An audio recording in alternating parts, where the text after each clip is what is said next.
It's really been an honor to get to say the names in the one-sentence bios of so many brilliant performers and so many dear friends, and now I get to read one more bio of another beloved friend who will be hosting the next hour, Morgan Bassichis.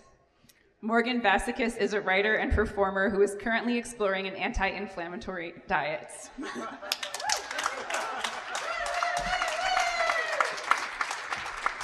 Hey, Poetry Project!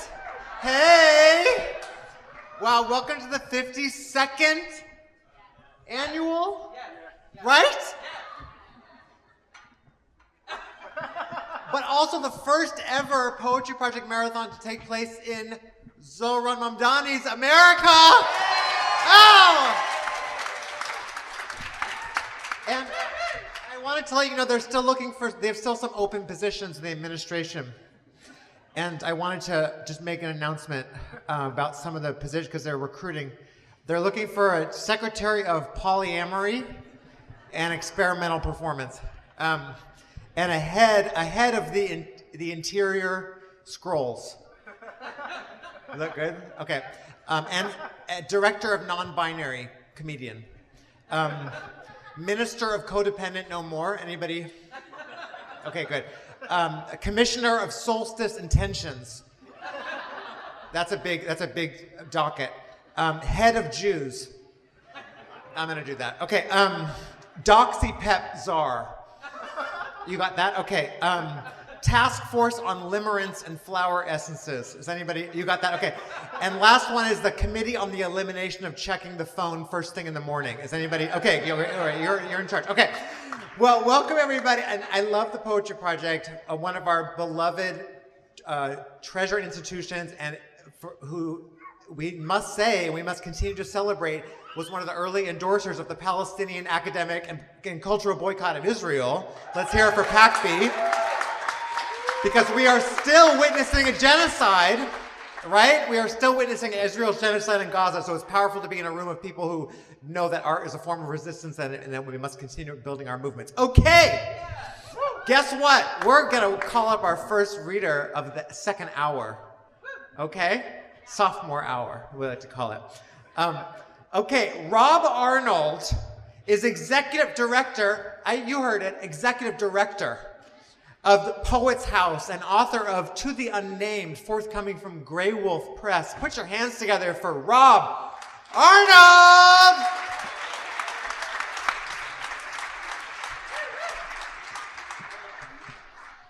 Oh my God, thank you so much.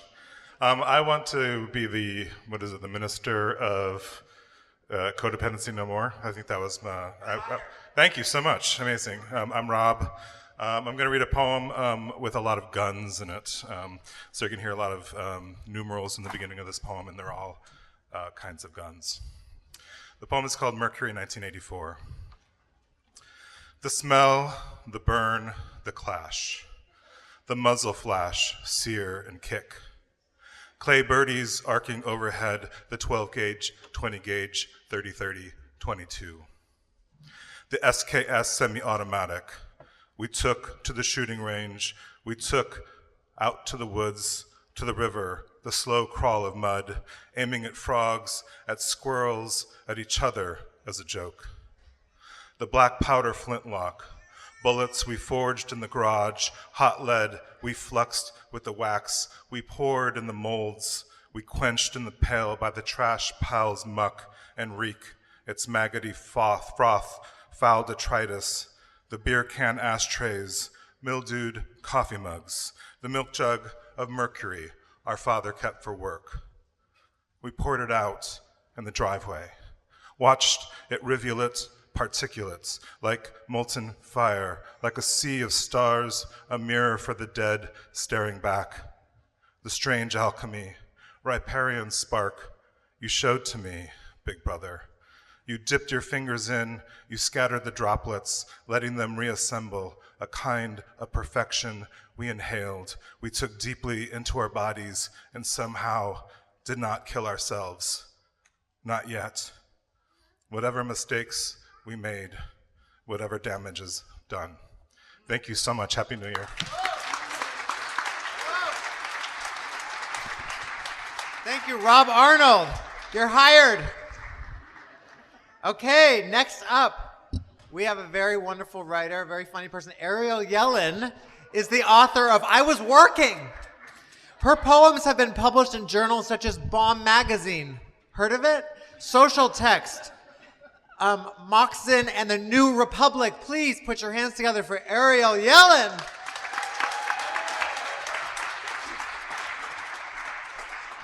Thank you.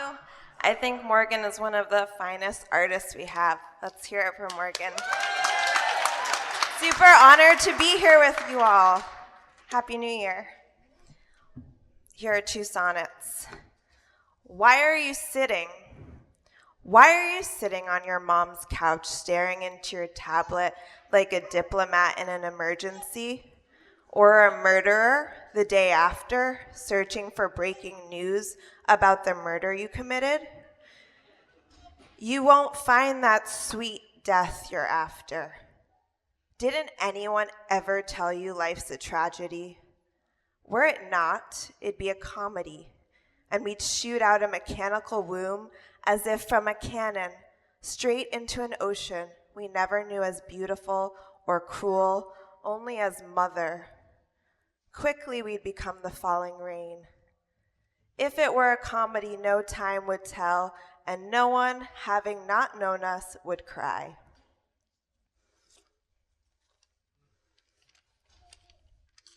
Logging in is hard. A series of riddles. I have to become a hacker just to work. Ignore. I'm clicking ignore, I say to my coworker Marie. This is unbelievable. This is unbelievable, I repeat. But we both know it's ordinary and believable. The failed state of the university held together by people who hope they find you well. The suspenseful hot water boiler, believable. Brutal fluorescence, believable. The pay as little as $154 a month sign. For what, we joke, tacked to a bulletin board outside the dean's office. Believable. I ignore, and finally engage a search engine to ask my question. It turns out my computer's wallpaper is out of my control. Thank you.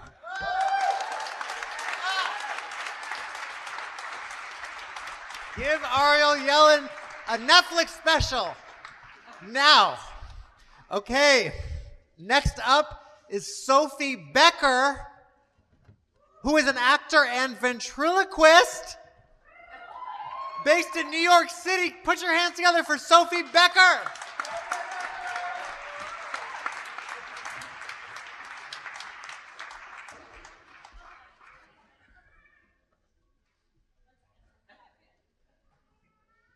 Just 1 second.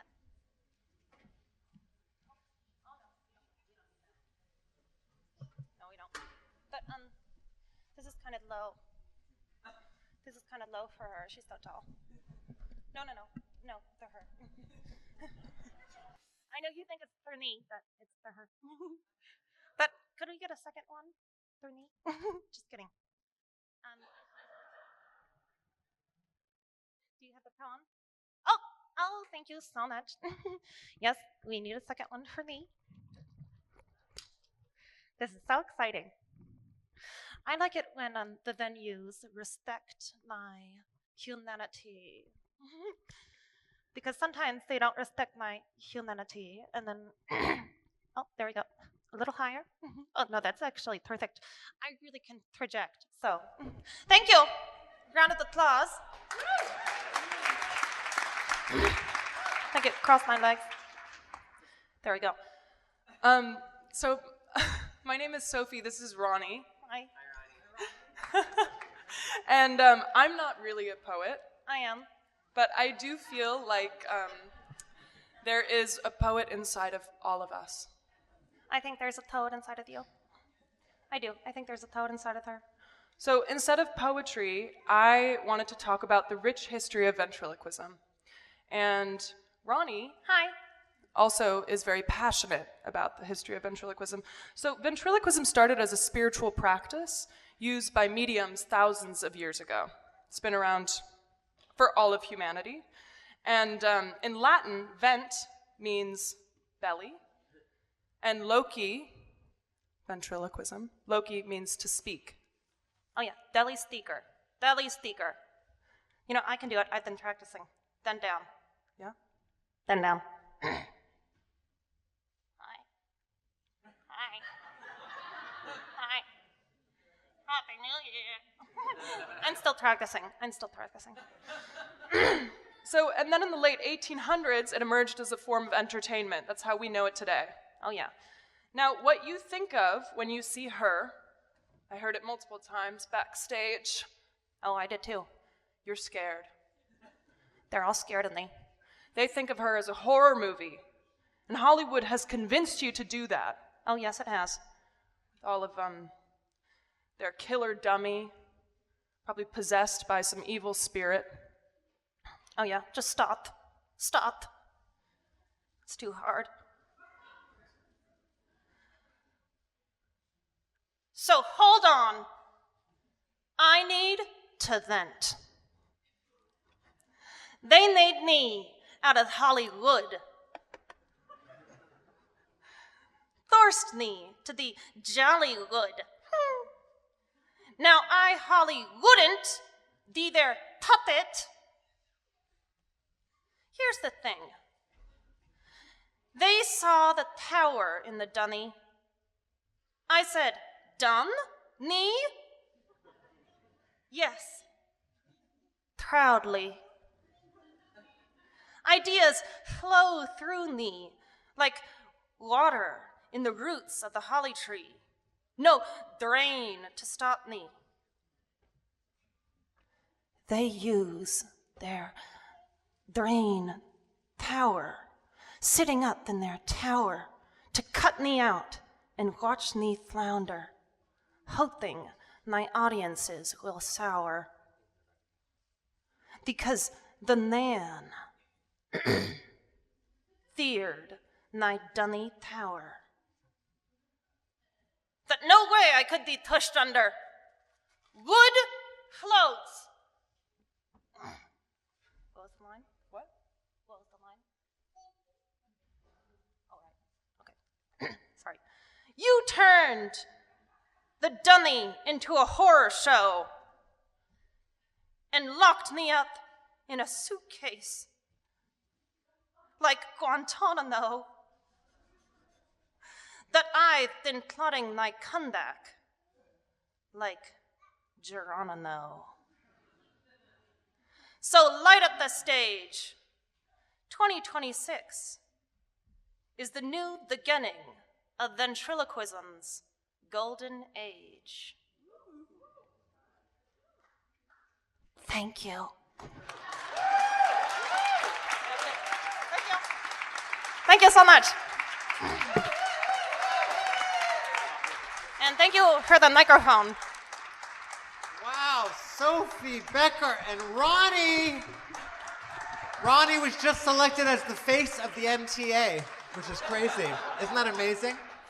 Okay, next up we have another incredible writer and person, Morgan Vo. And I did not write this. Morgan thinks people named Morgan are sexy. I did not write that, but it's sexual between us now. Okay, so go ahead. Please put your hands together for Morgan Vo. Thank you. It isn't said enough that Morgan is one of the finest artists we have. This is a poem. Years ago, I was writing poems about a fishmonger. And in the last year, I've been writing poems about holes. And this is a kind of collision between them, which I have many friends to thank for this suggestion, Courtney being one of them in the room. The monger hole. The monger saw a hole in his boat, a hole in his boot, a hole in his melon, a hole in his bottle, a hole in his thinking, and they started sinking. The monger milled, his boat filled, his foot swelled, his melon burst, his lips pursed, and he spilled his guts, skidding down crests. The monger was dusted, his boat crusted, his boot scuffed, his seeds split, his lid slipped, his favored pages ripped at low tide. Deep in the hole in the hull, hole in the soul, hole in the skin, hole in the neck, hole in the spine, vent at the bottom, plenty of flow, bubbles, steam, density guiding, crustaceans, bream, riding hunger, flow through monger, line his seam. Thank you so much. Happy New Year.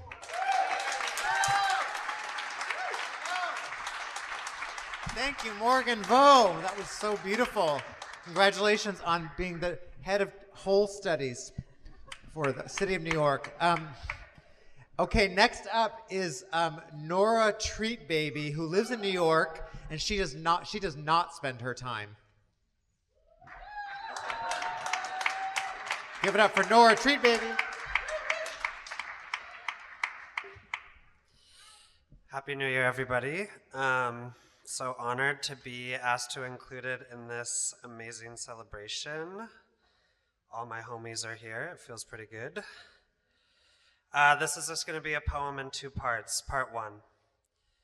This is not the earliest world. From the top of the stairs, it looked like daylight, a soft light through which reality kind of broke on accident. I could hear the rustling of economics like it was a city of which it was. You were in the hallway, away from this. I knew I couldn't explain. Things were changing and I was just watching, caught up in a lifestyle of critique without motion. The result of powerlessness and a passion for binging harmful pleasures. It looked like light without anger, but it was anger, it was electricity. I moved to a city against all odds, and this year I will leave against all odds. The interminable mechanics of financial striation and political politics leave me an agent of great feeling. There is awe, there is the falling away from each other, the irritation at this particular kind of progress. There is resignation and there is renewal upon exit. Cut out my mind and I have nothing. I find I cannot find the time to begin. All this technology provokes me. The Waymo-ass pipeline to the future. We are in danger of losing our style, societally speaking. Okay, let's talk about it, but no one comes to me who disagrees. My enemies live in different neighborhoods, right beyond the stairs, the comfort and disappointment of familiarity, because it was America, and so unsteadying the light, so frail its artifice, so upsettingly misproportioned to its copy, that the glow was familiar. It was nighttime, the sun had set, societally. The sidewalk is a landscape of iPhones. The light was false, but it didn't matter if it was. It looked like daylight, and it didn't matter if it was. It was beautiful as light is. This is not the easiest world. I like to stay inside, having no rejoinder to the excesses of attention offered to us. My room is where I love you. The world is where I get confused. Part two. The enduring synonym between things, standing at the ultra threshold, thinking about the word relive. Autumn broke open that little gap between heaven and here, just saw it in the colors, fucked up the way they got ideology gripped up. I think they love losing to each other. Cucks up on MSNBC. Love held me the fuck down back when I couldn't function. I need to see some type of light every day. Sun or other, indomitable part of human existence that refutes conditions of deepening hostility toward fellow existence. I'm going to loop several people back in that I had to take some space from, basically apologize for being unwilling to address the crisis in my life. I'm telling you, this vaunted cathedral of maples turned yellow over dirt roads, sky gleaming through, absolutely floods my pussy. I rearranged my will to be outside my body and mind. Some called it surrendering, I called it vulnerability. I'm not happy, just coping, perspective shift, look down at ground, read news, memorize names, historical processes, the proliferation over time of warships in the Pacific littoral, learning how monetarism has affected me personally, studying theories as to the original scheme of capitalism, to learn something of this desperation, scaring myself with the mechanics of finance. It's okay to feel confused by power, life, fruit in different conditions, supermarket, tree, hand. Love held me the fuck down back when. I am still learning how to use it to fulfill its invitation. Portal, top of trees coruscating, cold and perfect air, sought a life without any neutrality. It caused me so much pain and freedom. Stood tall on communism, got caught up in social justice for a while, and for that I am sorry. Lateral dimension, the one right next to us. What's off to the side of here? Had to clear my head the other day, so I went to Long Island to thrift. I can handle the commodity downstream, fun and funky. I said I won't be poor anymore. I'm gonna make it. Nothing changed, remained poor. My poem remained a poem. I remained arrayed against the many spheres of determination. That is the world. I always say love me to my analyst. She never says it back. I don't know what happened to me. Same as you. Thank you. Beautiful. Thank you, Nora Treatbaby, head of the downstream commodity. That was so beautiful. Thank you. Okay, next up, please put your hands together for Marcella Durand, whose new book is called A Winter Triangle, and it was published by Fordham University Press in the fall. Please welcome Marcella Durand. Thank you.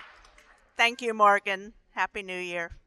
And thank you to the Poetry Project staff. Oh, here I am. Okay. Woo! All right. Well, I was just saying thank you to everyone and Happy New Year. I'm going to read one poem from A Winter Triangle and then one newer poem. Constellations, as well as being imaginary, also comprise spaces between stars, as well as the stars themselves, assembled where they might be, assembled by the mind assembling them, even as they are where they might be, fallen where they might fall, tumbled as they might tumble, not placed except as the mind places them and then connects them, as line connects between star and star, as line resolves into an arm, a tail, a belt of stars. Only color betrays the randomness. As far as we think it is random, it seems connected, but is also random. It seems assembled and placed, or it seems to be random, whatever, debris or enlightenment, meaningless or meaningful. It could be either or both or all. The constellation could be either or both or all, and the form could follow that, but as a definite place of assembling, a deliberate place of placing and placement, except spaces between allow for some movement, some reconfiguration of what we see in between stars, and lines may shift from one point to another. And then this poem is titled, In My Red Apron. In my red apron, may I ask you but one question about why you said liquid gold runs below our feet, and so we must take it out. Why did you say that in language familiar to me, like water to drink or burn? You say in another language what color paper turns when it turns to blue.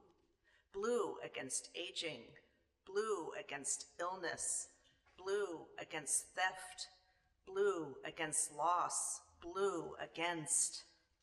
Blue, be stalwart, fixed to the cloth, whether cotton or wool, be a shade more delicate than what you may turn. Use fewer muscles, not as much energy. Fly not across the world, drive not across the land. Thank you all.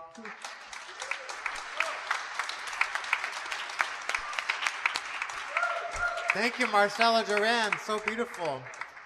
Okay, next up, we have Deepali Zeer, who is a composer and a theater practitioner and performance artist. You can have it all. Please put your hands together for Deepali Zeer.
Thank you. Happy New Year.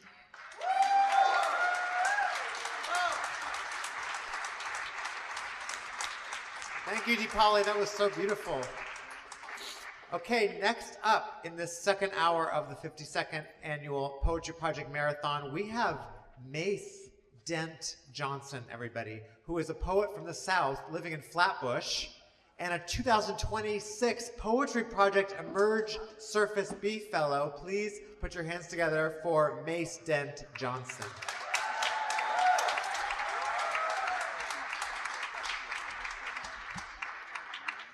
Hello, Happy New Year. It's such an honor to read here. I love this event and this organization. I'm gonna read 3 short poems. Promise they're short. The first is by Lucille Clifton, and then the next 2 things I'll read I wrote. So this first poem is by Lucille Clifton. It's called Being Property Once Myself. It was published in 1972. Being property once myself, I have a feeling for it.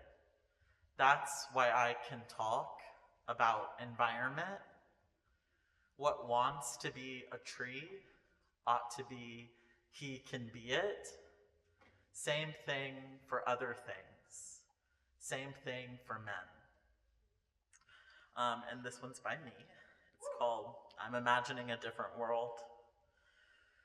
I'm imagining a different world where endlessly we porch sit, watching leaves on trees change, slowly and flit around, families do together, elders alongside, children or friends and partners. Everyone has time to, and many do choose to, recognizing movement and stillness, simple dances plants do, letting us breathe.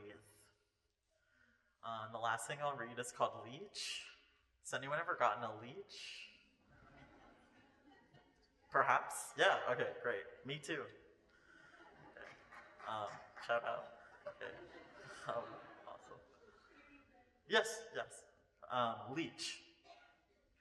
I couldn't feel it until you told me it was there. Once you told me it was there, I could feel it. Gut sick, it'll turn itself inside out if you pull too hard. Barf in the wound.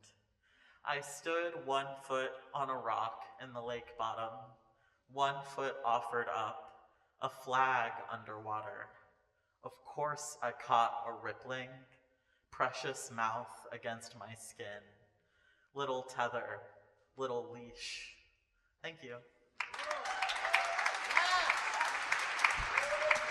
Thank you, Mace Dent Johnson, the new leech czar in the 5 boroughs. Just got named. I just read it. Okay. Thank you. Next up is Daniel Kuriakose, who lives in Brooklyn and edits poetry for a Commonwealth journal and has a few poems forthcoming with Lana Turner Journal. So put your hands together for Daniel Kuriakose.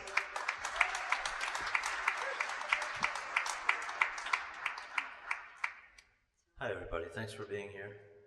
I'm going to read a poem called The Radial Collapse.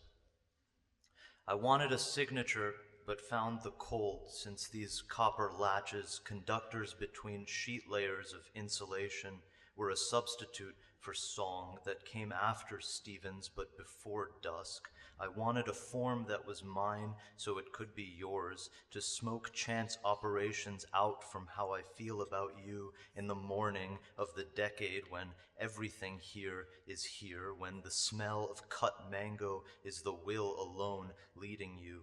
As a boy, the music, its broadcasts, coarse to the touch when I tried to sleep, swung free, mostly free, tempering our high durability begonias, philosophies to clay. All the things made exceptions for it. Even my fear of the dark that carried rain through air, through cornfield, made an exception for it. Crickets spoke then, animals who inhabited those borderlands between each of July's 31 sentences, in the face that, in the summer that was cooled by night's repair wheels, I ate Italian ice under the bur oak. The FM radio blinked into and out of static. I listened then and heard there a shape in static, modeled after crickets, their blue and rapid oscillations. Then 2008 argued for tools of touch, stochastic, reminiscent, and wireless. Came a satellite, a left hand to replace the radio towers. I can only tell you how it looked at night when this, our century, the last remaining hometown got going. I'd give you my hand, but it's full of noise. Do you guys remember when the hills, there were folds in them, in us, folds in the window curtains that were supposed to tell within their weave of how everything else got from there to here?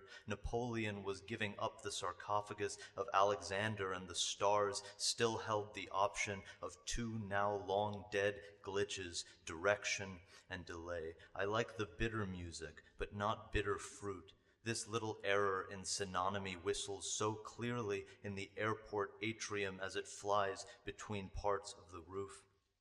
Now you are lost in it, a patterning of leaves. These are silent gestures. Back to these operations, periodized, schematized, back to a name that spends the air like money, back to a stone smoothed down by waves in the money. Could you, I mean all of you, stay over with me. I mean after today, maybe on a wooden bench, maybe with a summer night's warmth to corrupt the cooling effect of a darker hue. Don't go to Vermont, to England, in night, in return. Don't go to the future where I can't see you. We needed our phone lights to see anything in that clanging dream. If it wasn't so full of noise, I'd give you my hand, okay? My love, my errors in synonymy, the radial collapse. This is my hand.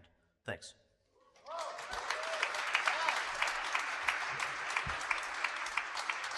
Thank you, Daniel Kuriakose. Okay, we just have a few more readers in this second hour, everybody. We're just moving, and it's powerful. Okay, next up we have Edwin Torres. Edwin Torres is, yes, give it up. Edwin Torres' recent album, Sublingual Infinities, is a collaboration with sound artist Stephen Vidiello, and his next book of poetry, Feel Recordings in the Evershift, will be published by Wave Books this year. Please join me in welcoming Edwin Torres.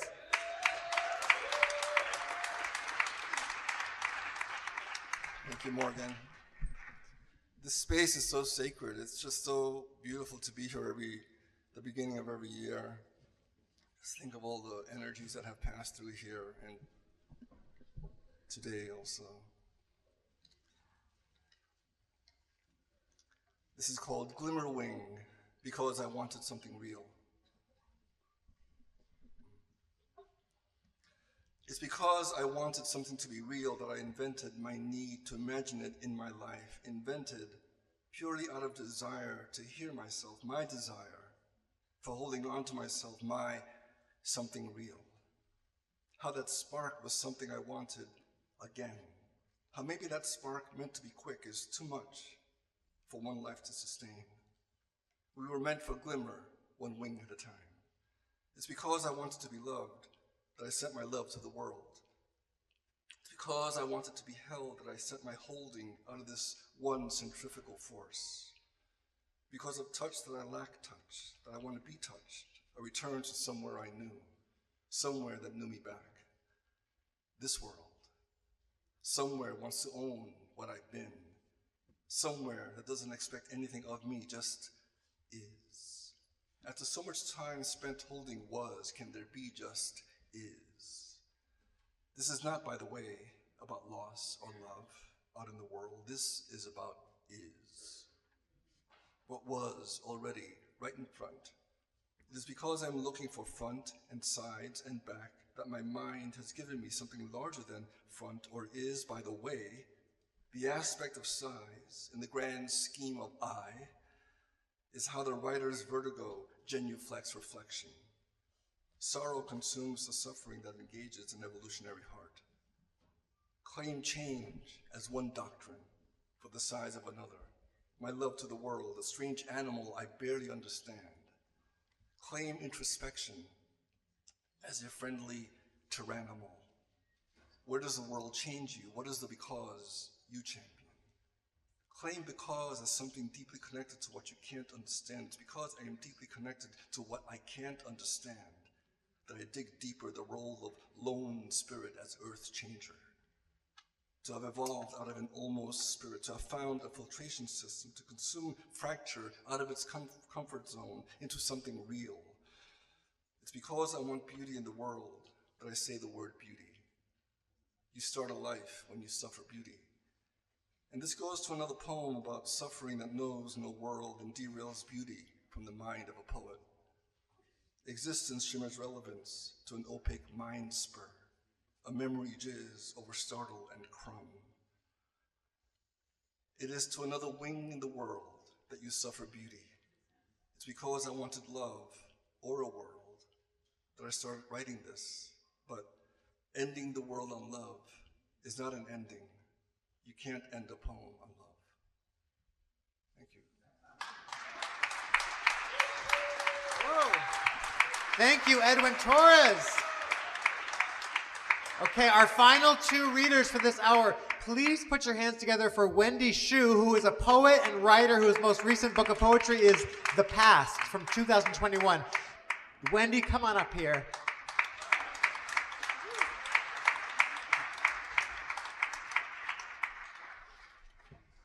everyone. Happy New Year. Extra happy for me because my parents are here from Iowa. Hi. Now they're embarrassed. I'm going to read one poem called Love Poem for You Beyond. Love Poem for You Beyond. Like a mountain, if not for the shadow betraying mountains, rare glossy curdle of light that glints at the edge of you, yet I do my work, and it is always against depiction, thoughts suffering for the want of it. A sterling magnetism connects your inner light to mine. You are here with me in the wrinkle or twang of blue. How else can time know we allow it to pass after all? Just beyond you, a fantasy of seeing everything. Brush hazy sky and white clotted clouds. Time folds the gentle bricks seam into sky, like steam folding paper, brick folding only against real sky, wanting to see you there, to say you, and mispronounce the memories that hurt. If a stem of pinkish crepe, a row of vase-like hollows in reverse should enter your right eye, watch before it passes into the data bundle. I don't want to improve you. I want to take a photograph of your time on Earth. When the thought of something reckless like a flipped corner you could pull to reveal the next world wafts from the on-screen chimney. Giddily, I place my nose into the stream. It sings. Thank you. Happy New Year.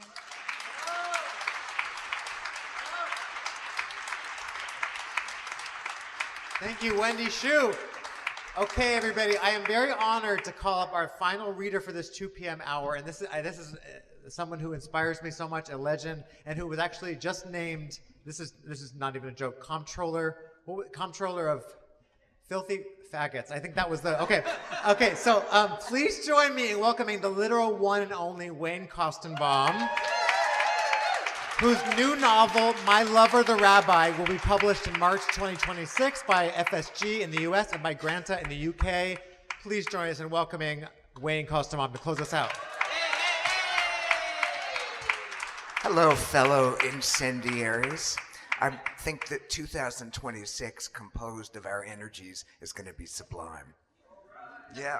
So I'm going to read you one paragraph from My Lover the Rabbi.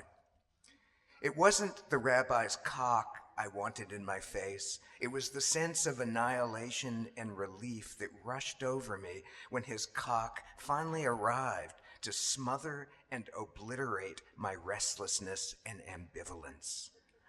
The arrival of his cock in my face and the sense of surfeit it provided, gratuitous because I'd never asked for it, and because it cost nothing but was a gift as free as a housefly circling a plate of overripe blueberries, canceled my tiresome individuation, the dreary bleat of self that burdened me and cinched my breathing like a straitjacket over my rib cage, the self corset unfastened by the rabbi's cock, with its impersonality and the repetitiveness of its rhythms, a percussive timpani stick without pitch or speech or story, drumming against my mouth and nose and eyeballs and scalp.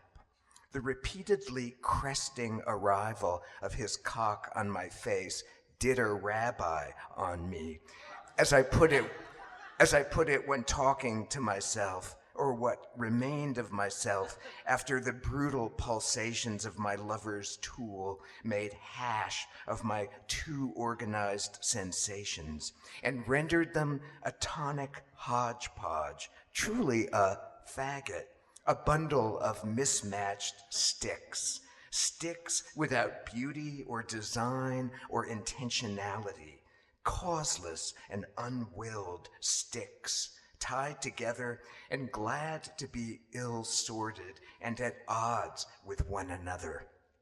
A soporific beatitude landing on me in the form of an imperfectly shaped cock surrounded by curling white and black hairs, the hairs themselves lacking logic or symbolism, simply a nest of nothings, a void gathered together into a furry bundle, a nest in which my newfound nothingness could rest its egg and lie under the warm bird hatching my newly erased self, my nothingness self, into an unsoiled heartbeat, a set of wings, a timid beak, all set to make its avian way across the low sky in search of the next cock.